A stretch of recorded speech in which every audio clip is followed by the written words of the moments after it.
جوه كل واحد فينا نسخة أقوى أنجح نسخة لسه ما ظهرتش. الفرق بينك وبين النسخة دي قرار إن أنت تبدأ تلتزم، قرار إن أنت تغير كل حاجة. أنا محمد أشرف، مدرب معتمد، وهساعدك إن أنت توصل لهدفك بخطة تدريبية معينة، بخطة تغذية مخصوصة ليك، وهمشي معاك خطوة بخطوة أونلاين لحد ما توصل لحلمك. خلي هدفك حقيقي وابدأ الرحلة. مشاهدينا الكرام، أهلا بيكم في حلقة جديدة من برنامج الرياضة والتغذية. إيه الفرق ما بين واحد بينام 8 ساعات وبيصحى جسمه مكسر وتعبان ومش مركز في شغله، وواحد تاني بينام 8 ساعات وبيصحى فايق وعنده نشاط؟ إيه الفرق ما بين واحد حاسس بالخمول والكسل والتعب طول الوقت، وواحد تاني حاسس إن هو نشيط وبيتحرك طول الوقت؟ الحاجات دي كلها بتفرق من حاجة أنت بتدخلها جسمك، وهي وقود الجسم أو البنزين بتاع جسمك، اللي هو التغذية. لما أنا آكل كويس وأظبط أكلي وأظبط نظامي الغذائي، أنا هكون بني آدم نشيط حتى في تفكيري على فكرة. يعني اللي بياكل أكل كويس وبياكل أكل صحي بيكون تفكيره نشط، تفكيره أحسن من تفكير واحد بياكل أكل مش كويس وأكل unhealthy. ده بيأثر جدا جدا جدا على لزوجة الدم، فبيخلي حركتك بطيئة، تفكيرك بطيء، كل حاجة أنت بتعملها مش مضبوطة 100%، كل حاجة أنت بتعملها حاسس بغشاشة على عينك شوية. أنت بتحس كده لمّا تعمل نظام غذائي صحّي، هتحس إن أنت كإنّك بتشوف الألوان لأول مرّة، كإنّك بتشوف الحياة معاك بشكل جديد، تفكيرك بقى أحسن، نومك بقى أعمق، كل حاجة أنت بتعملها في حياتك بتعملها بسهولة ويسر عن لمّا أنت تكون مش عامل نظام غذائي. حتى لو أنت جسمك حلو، المفروض إن أنت تخلّي بالك من أكلك وتعرف أنت بتعمل إيه في النظام الغذائي بتاعك. النظام الغذائي مش بس بيتحكم في شكل جسمنا، ده بيتحكم كمان في الأمراض اللي بتيجي لنا.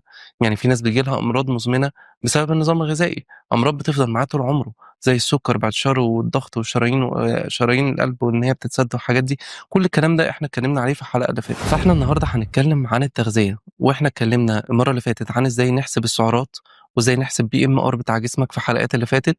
لو أنت الحلقة اللي فاتت ما شُفتهاش، ممكن تبعت لي على الواتساب، أبعت لك اللينك بتاعها تتفرج عليها على اليوتيوب أو على الفيس. خلّينا نتكلم بقى النهارده إزاي أقسّم النظام الغذائي بتاعي بعد أمّا عرفت إزاي أحسب سعراتي الحرارية، وإزاي أتمرّن، لإن أنا الحلقة التانية كنت باتكلم فيها عن التمرين وإزاي تبدأ تتمرّن في البيت. إزاي بقى أقسّم النظام الغذائي بتاعي؟ النظام الغذائي بتاعي هاقسّمه على 3 مكونات. أول مكون وهو البروتين، ودي الحاجة الأساسية والمهمة جدًا لبناء العضلات بتاعتك. البروتين ده هو الحاجة الأساسية اللي أنت بتعملها عشان تضبّط العضلات بتاعتك، مش بس العضلات. البروتين مسؤول عن الشبع، مسؤول عن كل حاجة موجودة في جسمك إن هي تشتغل بكفاءة عالية جدًا.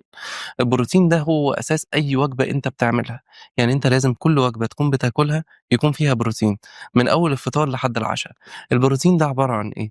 السمك، الفراخ، اللحمة، الجبنة القريش، البيض. البروتين النباتي برضه لازم ندخّله في يومنا، زي العدس والفول والترمس والحمص. الحاجات دي كلها حاجات مهمة جدًا إن إحنا ندخّلها في يومنا وبكمية كافية، عشان زي ما قُلنا عضلاتك محتاجاها بشكل كبير جدًا، ونسبة الشبع عندك مش بتيجي غير لمّا تدخّل جسمك بروتين كويس. طيب، إزاي أحسب نسبة البروتين اللي جسمي محتاجها؟ أنا باشوف وزني كام كيلو وباحسبه بالجرام بروتينات. وأنا بقى إزاي أعمل موضوع الجرام ده، أنا شرحت لكم في حلقة السعرات الحرارية إن كل حاجة بادخّلها جسمي باشوف سعراتها الحرارية كام وباضربها في الجرام. الحاجة التانية اللي إحنا محتاجينها بعد البروتين، وهي تعتبر اللي بتدّيك طاقة، وهي الكربوهيدرات أو النشويات. وخلّينا بقى نتكلم في الحتّة دي بالتفصيل الممل جدًا، جدًا، جدًا.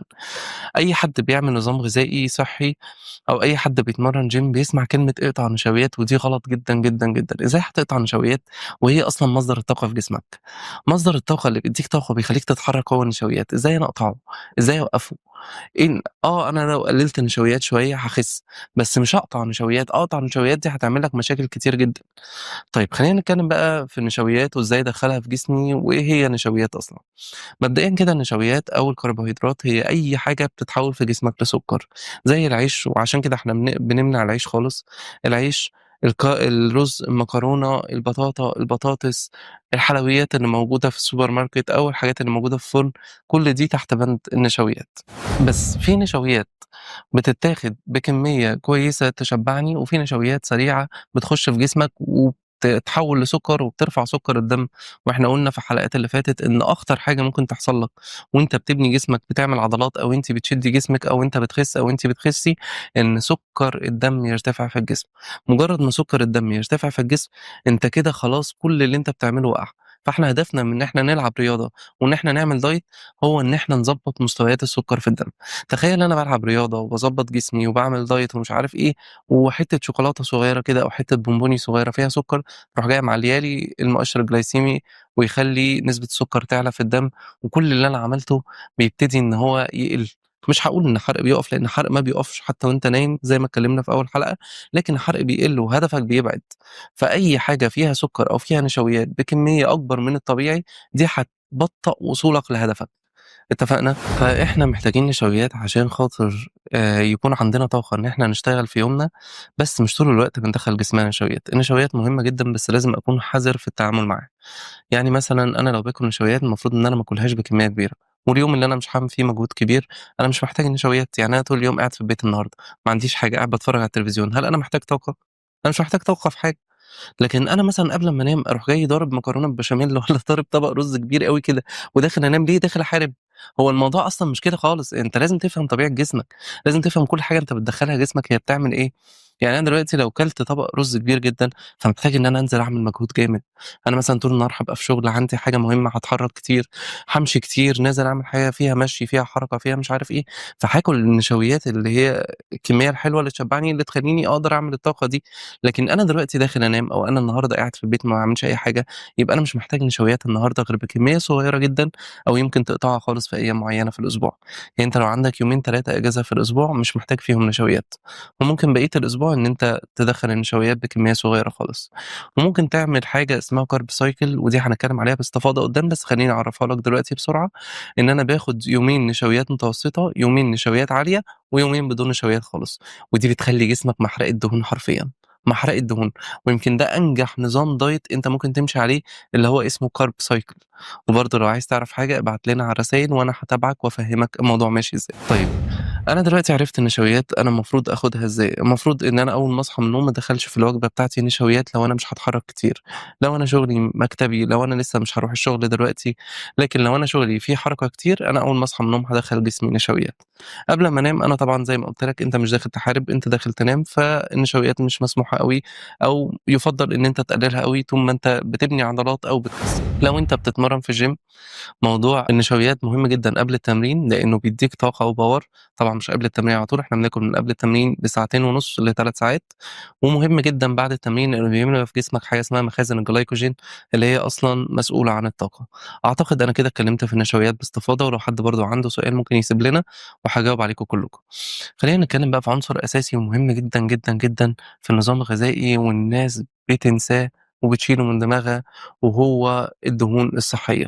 الدهون الصحية دي أنا ما شُفتش حد مهتم بيها خالص. يعني ممكن تلاقي واحد بيلعب gym وبيتمرّن وبيعمل نظام غذائي ومضبّط جسمه ومضبّط حياته كلّها، وناسي الدهون الصحية اللي هي أصلًا غذاء للمُخ غذاء للأوردة وغذاء للهرمونات، وهي اللي بتضبّط هرمونات جسمك. لإن إحنا زي ما اتفقنا الموضوع مش بس أكل، لأ ده هرمونات.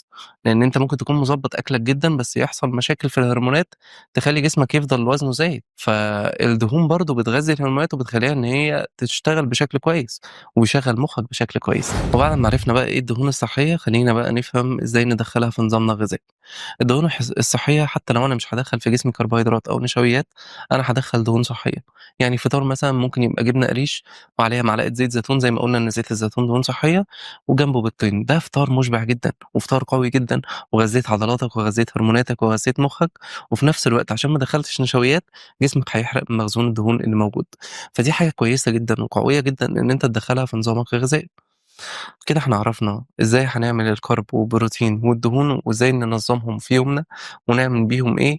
وأنا أتمنى إن الناس تكون استفادت من الحتّة دي، وإن الناس فعلًا تبدأ تطبّق ده. لإن أنت هتبتدي تحس بتغيير في كل حاجة أنت بتعملها زي ما اتفقنا، مش بس في إن أنت بتخس، لأ في كل حاجة أنت بتعملها زي صحتك وتفكيرك وكل حاجة حواليك. خلّيني أحكي لك يوم واحد عامل دايت بيبقى ماشي إزاي. يوم واحد عايز يخس وبيلعب رياضة وعايز يوصل لنتيجة كويسة بسرعة جدًا، هيبقى عامل إزاي؟ أنا هاصحى من النوم أول حاجة لمّا أفتح عيني كده هاشرب مَيّة لإن المَيّة مهمة جدًا زي ما اتفقنا. أهم حاجة تعملها في موضوع الدايت والتغذية إن أنت تشرب مَيّة بكمية كبيرة جدًا وكافية جدًا. لإن 65% من جسمك هو مَيّة، 65% من عضلاتك هي مَيّة، 65% من فكرك وأوردتك وأربطتك وكل ده مَيّة. إحنا كلنا مَيّة. يعني كل جسمنا ميه. فلو انت بتدخل جسمك ميه بكميه كافيه، انت هتشوف نتيجه سريعه جدا. الأوقات اللي هادخّل فيها مَيّة أول ما أصحى من النوم، قبل التمرين، قبل أمّا أنام، في أثناء التمرين، أثناء المجهود الشاق، لو أنا واقف في مكان فيه حَر، ما تخلّيش نَفْسك عطشان، طول الوقت خلّي جسمك رطب، وطول الوقت بتدّي جسمك مَيّة. أول ما أصحى من النوم، أنت جسمك أصلًا بيكون مُهيأ إن هو يشرب مَيّة بكمية كبيرة، وبيكون حصل له عملية جفاف صغيرة خالص وأنت نايم، فأنت بتدّي له مَيّة كتير عشان خاطر يساعد في عملية الحرق. فأول حاجة أول ما تصحى من النوم هتشرب من كوباية لكوبايتين مَيّة، وبعد كده هتتمرّن زي ما اتفقنا التمرينات الخفيفة اللي أنا قُلتها في الحلقة اللي فاتت، من 20 دقيقة ل30 دقيقة، لو أنت مبتدئ ممكن تبدأ من 10 دقايق ل20 دقيقة. خلاص اتمرّنت التمرينة بتاعتي، هافطر بقى الفطار اللي إحنا لسه قايلين عليه من شوية في أول الحلقة، وبعد كده هاسيب مدة كبيرة جدًا ما بين الفطار وما بين الغدا. لو أنا عايز أخس وأشوف نتيجة إن أنا أكسّر دهون بشكل أكتر، باسيب مدة كبيرة جدًا ما بين الغدا والفطار، باسيب وقت جسمي يحرق فيه، وقت جسمي يبتدي ياخد من مخزون الدهون اللي موجود، واتفقنا إن إحنا مش هندخّل نشويات في فطارنا. طيب الغدا بقى هيكون عبارة عن إيه؟ قبل ما أتغدى هاشرب كوباية مَيّة كبيرة عشان معدتي تتملى وما آكلش كتير. بعد كده هاقسّم الطبق بتاعي لسلطة ورز وفراخ. أنا بافضّل إن أنت تاخد كذا طبق قدّامك، وإن أنت توزّع الحاجة جوّه الطبق، يعني لإن أنت عينك ده عامل نفسي مهم جدًا، جدًا، جدًا، ويمكن ما حدش اتكلم في الحتّة دي قبل كده وأنا هاكلمكم فيها، إن أنت عينك بتشبع قبل أمّا جسمك بياكل.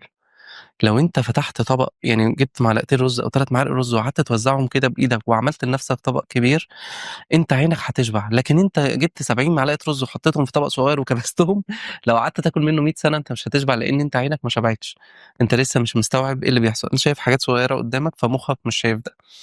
وخلّيك عارف إن أنت لمّا توزّع الحاجة قدّامك والحاجة تبقى كتير كده على الترابيزة وأنت قاعد بتاكل، أنت هتاكلها بالراحة وهتشبع، وهتلاقي نَفْسك أنت أصلًا من قبل أمّا تاكل مُهيأ نفسيًا إن الأكل ده هيشبعك. اتفقنا؟ تاني حاجة بقى وحاجة مهمة جدًا، جدًا، جدًا وركّز معايا أوي، إن في حاجة اسمها مراحل للهضم. مراحل الهضم يعني إيه؟ يعني في مرحلة مهمة جدًا، جدًا الناس بتغفل عنها والناس بتنساها في الهضم، وهي مرحلة الهضم الفموي. الهضم الفموي الأكل أصلًا بيبتدي يتهضم من هنا، فلمّا تاكل حاجة كُلها بالراحة. بلاش شغل الحَش ده، اللي هو أنت ماسك الحاجة تروح جاي مزحلقها كده على زورك. أولًا أنت ما بتشبعش، ثانيًا الحاجة بتجري جوّه زورك بتنزل معدتك بتاخد وقت كبير جدًا عقبال ما بتتهضم، فاللي أنت بتعمله ده غلط. المفروض إن أنت تاكل بالراحة وتمضغ كويس عشان عملية الهضم الفموي تبتدي تحصل. تبدأ إن أنت الحاجة اللي أنت بتاكلها دي تاكلها بالراحة وتبلعها بشكل كويس، ومعدتك ما يكونش فيها أي تقلُّصات بعد الأكل، لإن أنت طبعًا طبيعي جدًا لو أنت كلت بالشكل اللي إحنا قُلنا عليه ده ما نضغتش كويس، ورُحت جيت بلعت على طول، هتلاقي معدتك بدأ يحصل فيها تقلُّصات لإن الأكل داخل زي ما هو، وأنت أكلت كمية كبيرة أكتر من اللازم، فدي حاجة هتشبّعك، وحاجة هتساعدك إن أنت تخس بشكل كويس، وحاجة هتريّح معدتك، وفي نفس الوقت بتطوّل مدة الأكل، وكل ما مدة الأكل تطول أنت بترتاح أكتر. خلّينا نتكلم عن حاجة برضه مهمة جدًا قبل ما أخش معاك في حتة الغدا وتتغدى إيه، إن أنت وأنت بتاكل بتاخد نَفَسك بالراحة. برضه يا جماعة إحنا مش داخلين سباق. أنا باحس إن في ناس داخلين سباق، يعني هو بياكل عمّال تَك، تَك، تَك، تَك ورا بعض. بالراحة، كُل بالراحة وخُد نَفَسك بين الأكل. أنت لو أنت قاعد بتاكل ومندمج جدًا في الأكل و والجرس رن أو حد خبّط أو حاجة، رُحت فتحت ورجعت تاني، هتلاقي نَفْسك شبعت. مش ده بيحصل؟ مش ساعات بتقول أنا شبعت؟ خلاص، فده بيحصل بسبب إن أنت بطّأت في الأكل أو إن حاجة حصلت عطّلتك، فأنت خلاص معدتك شبعت. فأنت ما بين كل أكل ما بين كل معلقة والتانية أو لقمة والتانية، أنت بتهدى كده وبتاخد نَفَسك وبالراحة خالص. ما تخلّيش أي حاجة تشتِّت انتباهك وأنت بتاكل عشان ما تاكلش كمية كبيرة. خلّينا بقى نتكلّم في حتّة الغدا هيكون عبارة عن إيه. الغدا يوم بيكون فيه طبق رُز فيه 5 معالق أو 6 معالق رُز كبار متوزّعين بشكل كويس، وفيه جَبَل سَلطة، سَلطة تشبّعك، وفيه بروتين بكمية كافية. البروتين لازم يكون حاجة على الأقل بكَف إيدك كده، على قد كَف إيدك كده. طيب خلّينا نتكلّم بقى في إيه، أنا يوم هاكل فيه كارب عالي اللي هو الرز بالشكل الكبير اللي إحنا قُلنا عليه من 6 ل8 معالق، ويوم تاني هاكل فيه 3 معالق، ويوم تالت هاكل فيه من غير ولا حاجة، ويُفضّل إن أنت تخلّيهم يومين، يومين، يومين. هتلاقي نَفْسك في العملية دي بتخس بسرعة أكتر. وطبعًا لو تحُط بقى عليهم معلقة زيت زيتون يا ريت، أنت كده حلّيت الأكلة خالص، لإن إحنا كده دخّلنا دهون صحية أو شوية مكسرات بعد الأكل. طيب أنا عملت اللي أنا قُلت عليه ده في الغدا، خلّيني بقى أعرف السلطة بتتاكل إزاي. السلطة ليها طريقة أكل معيّنة أنا كنت اتكلمت عليها في حلقة قبل كده وحابب إن أنا أأكد عليها تاني. ما تقطّعش السلطة، ما تاخدهاش مقطّعة، خُد السلطة واحدة صحيحة، يعني أنت بتاكل طماطماية كُلها زي ما هي، بتاكل فلفل أخضر كُله زي ما هو. الحاجات اللي إحنا قُلنا عليها دي مهمة جدًا، جدًا، جدًا في الشكل أو في الطريقة اللي بتخش بيها جسمك الأكل، لإن السلطة سبحان الله ليها طريقة ذبح معيّنة زي الحيوانات والحاجات دي. فأنا مثلًا لو جبت خيارة قطّعتها بالطول وقطّعتها بالعرض، في مرّة فيهم هتنزّل مَيّة ومرّة لأ، صح؟ لإن الخيارة دي ليها طريقة ذبح معيّنة أو تقطيع معيّنة، فالأفضل إن أنت تاكل الحاجة زي ما هي. طيب بعد كده هنخش على العشا. العشا بقى زي ما قُلنا مش محتاج إن أنا أدخّل فيه كربوهيدرات إلا لو أنت باذل مجهود شاق قبل العشا، يعني خلاص أنا اتمرنت تمرينة جامدة جدًا سويدي أو gym وعايز أروّح البيت أتعشى، هاتعشى إيه؟ هاكل بقى الحاجات اللي إحنا قُلنا عليها دي، اللي هو بروتين وهاكل معاه برضه كربوهيدرات، ممكن آكل بطاطس مسلوقة مثلًا مع بيضتين، ممكن آكل بطاطس مسلوقة وجبنة قريش، الزبادي مهمة جدًا لإن فيها probiotics اللي هي البكتيريا النافعة. المَيّة برضه هأكد عليك إن أنت تفضل طول الوقت تشرب مَيّة، وتكون مَيّة ساقعة عشان جسمك بيبذل مجهود إن هو يقلل يسخّن المَيّة دي، فبتحرق معاك سعرات. طيب أنا بقى بييجي لي سؤال مهم جدًا، ويمكن أكتر الناس شاغلة بالها بالسؤال ده، أنا باجوع وقت الدايت أعمل إيه؟ أو أنا إيه الsnacks اللي أنا ممكن أدخّلها في يومي؟ الحاجات اللي أنا ممكن أدخّلها في يومي وقت الوجبات، ما بين الوجبات ممكن آكل شوية مكسرات كدهون صحية هتشبعك بكمية كبيرة، ممكن آكل زبادي يوناني، الزبادي اليوناني مليانة بروتين، ممكن آكل بقى لو أنت خلاص نِفْسك بتروح لحاجات حلوة ممكن تجيب شوكولاتة دارك بس يكون من 75 وطالع. لإن الشوكولاتة الدارك بتمِد جسمك بحاجات كتير جدًا، وفيها مضادات أكسدة كويسة جدًا وهتنفعك جدًا في الدايت. خلاص كده إحنا عرفنا هنعمل إيه بقى في نظامنا الغذائي لو أنت مشيت على النظام الغذائي اللي أنا باقوله لك ده، مع شوية الرياضة اللي أنا قُلتها لك في الحلقة اللي فاتت، أوعدك إن أنت في 3 شهور جسمك هيتغيّر تمامًا. وأي استشارة أو أي حاجة أنت عايزها أنا باسيب لك دايمًا أرقامي على الشاشة. تابع معايا وإن شاء الله هنوصل مع بعض للحاجة اللي أنت محتاجها. أهم حاجة في فكرة الدايت أو في موضوع الدايت عمومًا هو الالتزام وإن أنت تكون فاهم إن الحاجات دي مش بتيجي بين يوم وليلة، يعني ما فيش حاجة اسمها أنا هاخس في 3 شهور، ما فيش حاجة اسمها هاخس في شهر، الكلام ده مستحيل، ولو عملته هتأذي نفسك وهتخس بشكل ضعيف جدًا، وهتفقد حاجات مهمة جدًا في جسمك، وهيبتدي إن أنت يحصل لك حاجات مش كويسة زي إن أنت شعرك يُقع أو ضوافرك تُقع أو يبتدي يحصل لك مشاكل كتير جدًا. كل ده مهم جدًا، جدًا، جدًا في نظامك الغذائي وإن أنت تكون عارف إن المدة هتكون طويلة مش هتكون قليلة، لأ هتاخد معايا وقت كبير، وأنا أحط لنفسي هدف منطقي، ما تحطش لنفسك أهداف خرافية، أنا اتكلمت معاك في الحلقة دي وبأكد عليك تاني، ما تحطش لنفسك أهداف خرافية، مش أنا هانزل 100 كيلو في شهر مستحيل، مش أنا هانزل 10 كيلو في أسبوعين، ده مش هيحصل، ولو حصل تبقى بتأذي نفسك وبتضر نفسك جدًا. وحاول على قد ما تقدر برضه زي ما اتفقنا ما تدخّلش الأدوية في الأول، ما تدخّلش الأدوية في الأول، ما تستعجلش على حاجة عشان ما تأذيش نَفْسك، كل أدوية التخسيس أو معظمها بتشتغل على مستوى السُكّر في الدم أو على الضغط بتاعك. جوه كل واحد فينا نسخة أقوى أنجح نسخة لسه ما ظهرتش. الفرق بينك وبين النسخة دي قرار إن أنت تبدأ تلتزم، قرار إن أنت تغيّر كل حاجة. أنا محمد أشرف مدرب معتمد وهساعدك إن أنت توصل لهدفك بخطة تدريبية معينة، بخطة تغذية مخصوصة ليك وهمشي معاك خطوة بخطوة أونلاين لحد ما توصل لحلمك. خلي هدفك حقيقي وابدأ الرحلة. وخلينا بقى نتكلم في حتة برضو الناس بتغفل عنها وقت الدايت. في منتجات كتير جدا دايت في السوق وأنا اتكلمت برضو عن الموضوع ده وقلت إن الموضوع ده بيساعدك إن أنت تعمل دايت وإن أنت تطول في النظام الغذائي بتاعك، لأن إحنا مش هنسميه دايت، هنسميه نظام غذائي صحي أو هيلثي لايف ستايل، وهنفضل ماشيين عليه طول حياتنا.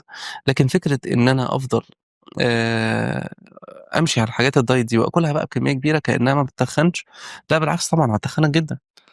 لإن أنا لو جبت شوكولاتة دارك وكلتها كلها فهي 450 سعر حراري، فده رقم كبير جدًا، أو 500 سعر حراري، فده رقم كبير جدًا، وما تنساش إن هي فيها دهون برضه، لإن دي حاجة أنت جايبها من برّه، مش حاجة أنت عاملها في البيت مثلًا وعارف مكوناتها، فيها دهون ومواد حافظة وكوارث برضه وبلاوي سودا. فأنا باخد الحاجات اللي هي مع الدايت دي عشان خاطر إن أنا أمشّي دنيتي في الدايت، ما ازهقش، ما اكرهش الدايت، ما ابقاش قاعد مكشّر مش عارف إيه، لكن أنا مش هادخّل ده في نظامي الغذائي بشكل مستمر، مش هافضل كل يوم آكل مثلًا في puffs diet أو في مثلًا شوكولاتة dark أو في بيبسي diet، مش هافضل بقى كل يوم خلاص طالما هي دايت ما بترفعش الأنسولين أو ما بتتخنش أفضل بقى طول النهار عمّال أشرب فيها، لأ طبعًا. الموضوع ده مهم جدًا لإن الناس بتغفل عنه. خليك عارف إن كل حاجة أنت بتحطها في بُقّك فهي بتكون مصدر طاقة ليك أو مصدر ضعف أو مصدر تخزين دهون أو، أنت كل حاجة بتحطها في بُقّك هي بتتحكم في كل حاجة أنت بتعملها، في يومك، في تركيزك، في نومك، في كل حاجة زي ما اتفقنا في أول الحلقة.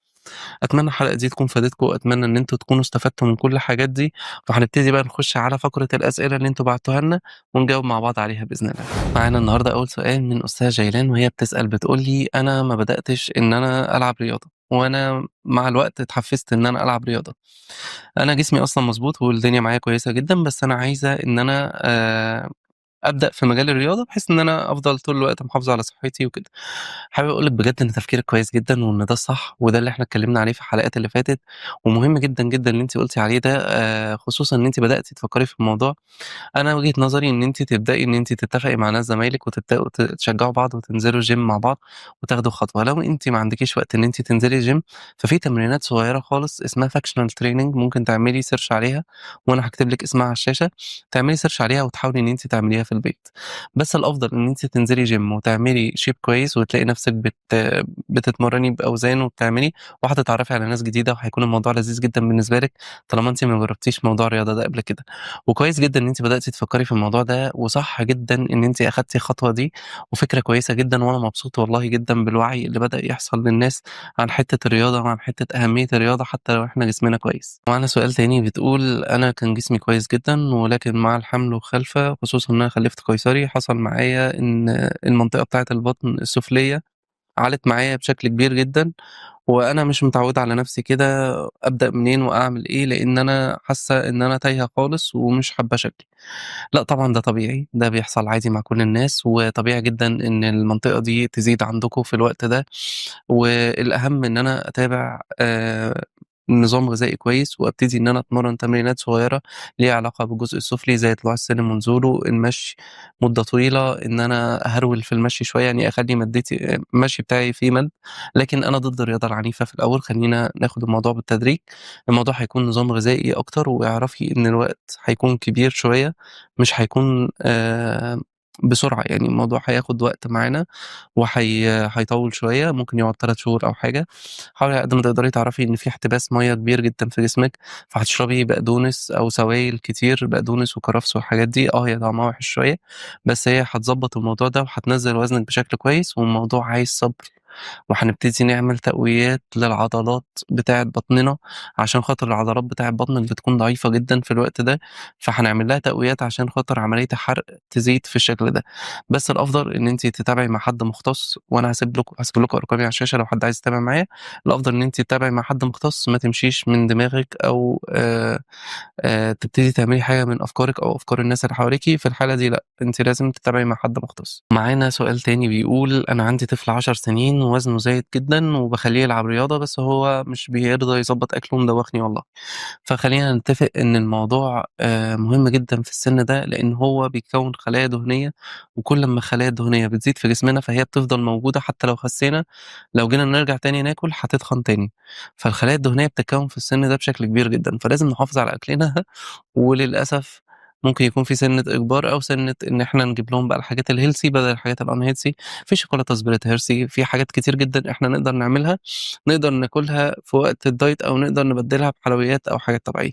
وحاولي على قد ما تقدري ما تخلّيهوش يشوف الحاجات دي كتير أو يفكّر فيها كتير، وحاولي توعّيه وتكلّميه وتفهّميه أهمية النظام الغذائي الصحّي، وأنتم قدّامه كلوا حاجات صحّية عشان خاطر هو يبتدي يعمل كده. الرياضة دورها مهم جدًا في الوقت ده، ولازم يلعب رياضة على الأقل 5 مرات في الأسبوع عشان نشوف نتيجة كويسة، ويا ريت تهتموا بيه، وكويس جدًا إن أنتِ تفكّري في الحتّة دي في السن ده، أنتِ كده بتفيديه جدًا، جدًا، جدًا. مهم أوي، أوي، أوي إن أنا أحافظ على طفلي، فيبقى أنا هاخلّيه يلعب رياضة على الأقل 5 مرات في الأسبوع، هابدّل الحاجات الغلط بحاجات صح، هابدّل السكريات في مشروباته بسكريات دايت أو عسل نحل ويُفضّل عسل نحل، هاعوّده وأفهّمه وأعرّفه أهمية التغذية، وأفهّمه إن كل حاجة بياكلها في جسمه بتعمل إيه في جسمه بالراحة خالص، وأتابع مع حد مختص يا ريت ضروري برضه. مشاهدينا الكرام كده نكون وصلنا لنهاية حلقتنا، واشوفكم في حلقات تانية جاية كتير، وإن شاء الله تكونوا استفدتم من الحلقة. أرقامي على الشاشة، أي حد عايز يتابع معايا أو يسألني سؤال يبعته لي على الأرقام دي، وإن شاء الله هاقولها في الحلقة اللي جاية بإذن الله. تفتكر إزاي ممكن تعمل نظام غذائي لنفسك؟ وهل أنت عارف عناصر النظام الغذائي اللي أنت ممكن تعملها وإزاي تقسمها في يومك؟ وهل أنت تقدر تعمل كده ولا لأ؟ ده اللي إحنا هنعرفه في الحلقة اللي جاية يوم الجمعة الساعة 8:30 على قناة الخليج اليوم، تردد 126 88 رأسي. بإذن الله تابعونا وسيبوا لنا أسئلتكم وإن شاء الله نعرضها في حلقة. جوه كل واحد فينا نسخة أقوى أنجح نسخة لسه ما ظهرتش. الفرق بينك وبين النسخة دي قرار إن أنت تبدأ تلتزم، قرار إن أنت تغير كل حاجة. أنا محمد أشرف، مدرب معتمد، وهساعدك إن أنت توصل لهدفك بخطة تدريبية معينة، بخطة تغذية مخصوصة ليك، وهمشي معاك خطوة بخطوة أونلاين لحد ما توصل لحلمك. خلي هدفك حقيقي وابدأ الرحلة.